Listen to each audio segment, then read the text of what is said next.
Hi friends, welcome to Whale Vision Telugu. మనం చాలా రోజులుగా వీడియోస్ చేయట్లేదు. నేను కొంచెం వర్క్‌లో బిజీగా ఉండి. బట్ ఈరోజు నుంచి అయితే మీకు కన్ఫర్మ్ వీడియోస్ అయితే వస్తాయి రెగ్యులర్‌గా. ఎందుకంటే నేను ఈ గ్యాప్‌లో నేను నేనొక ఇంట్రాడే సెటప్ అనేది నేనొకటి ఐడెంటిఫై చేశాను. ప్రెజెంట్ దాని మీద టెస్ట్ చేస్తున్నాను.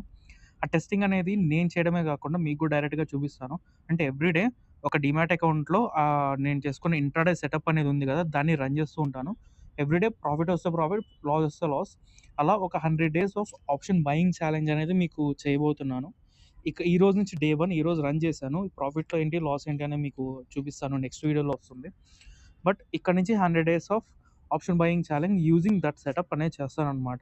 సో, 100 డేస్ అయిపోయిన తర్వాత మనం అనలైజ్ చేద్దాం. అసలు ప్రాఫిట్ ఎంత, లాస్ ఎంత వచ్చిందనే దాన్ని బట్టి మీకు ఆ కంప్లీట్ సెటప్ ఏంటి అనేది నేను రివీల్ చేస్తాను. ఓకే. సో, ఈ వీడియోకైతే మాత్రం మార్కెట్ అనాలిసిస్ చూద్దాము. నెక్స్ట్ వీడియోకి మీకు నా ప్రాఫిట్ ఏంటి, లాస్ ఏంటి, ఆ సెటప్ గురించి మీకు చెప్తాను. ఐ మీన్ సెటప్ యూజ్ చేసి ప్రాఫిట్ ఆర్ లాస్ అనేది చెప్తాను. ఓకే. సో, ఈరోజు మార్కెట్ విషయానికొస్తే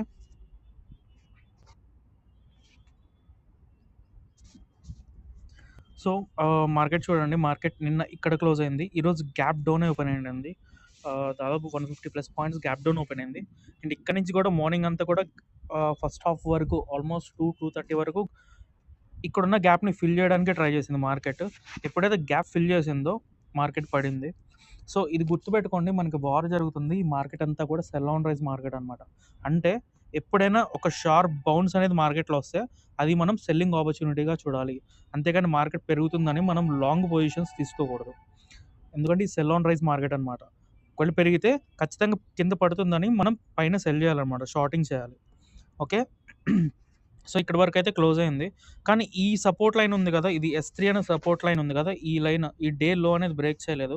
ఒకవేళ రేపు గాని ఆర్ నెక్స్ట్ వీక్ గాని ఈ సపోర్ట్ లైన్ గనక బ్రేక్ చేస్తే మనకి మార్కెట్ ఇక్కడి వరకు వచ్చే ఛాన్స్ ఉంది.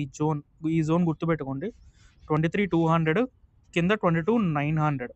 ఇది ఎందుకు ఇంపార్టెంట్ జోన్ అని చెప్తా మీకు. వన్ డే టైమ్ ఫ్రేమ్‌లో తీసుకెళ్తా చూడండి. వన్ డే టైమ్ ఫ్రేమ్‌లో గనక మీరు చూస్తే ఇక్కడ ఒక గ్యాప్ కనిపిస్తది. ఓకే. ఇక్కడ ఒక గ్యాప్ కనిపిస్తది చూడండి. కనిపిస్తుందా గ్యాప్? ఈ క్యాండిల్‌కి, ఈ క్యాండిల్ మధ్యలో గ్యాప్. అప్పుడు మార్కెట్ ఇంత గ్యాప్ అప్ అయిందనమాట. సో, మార్కెట్ ఈ గ్యాప్‌ని ఫిల్ చేయడానికి రెడీగా ఉంది. ఇప్పుడు మార్కెట్ ఎప్పుడైతే కిందకొస్తదో ఈ గ్యాప్‌ని ఖచ్చితంగా ఫిల్ చేస్తది. సో, చెప్పాను గదా! ఈ S3 అన్న లైన్ బ్రేక్ అయితే ఈ జోన్ వరకు మార్కెట్ వచ్చే ఛాన్స్ ఉంది. అది ఎప్పుడైనా రావచ్చు. నేను రేపే వస్తది, ఎల్లుండి వస్తదని నేను కన్ఫర్మ్ చెప్పట్లేదు. అది ఎప్పుడైనా రావచ్చు. ఎందుకంటే మార్కెట్ అన్‌సర్టెనిటీ అనేది చాలా ఉంది మార్కెట్‌లో. సో, అది ఎప్పుడైనా రావచ్చు. ఓకేనా? సో, ఇది మార్కెట్ అనాలిసిస్. నా నెక్స్ట్ వీడియో చేస్తాను. నెక్స్ట్ వీడియోలో ఈరోజు చెప్పాను కదా!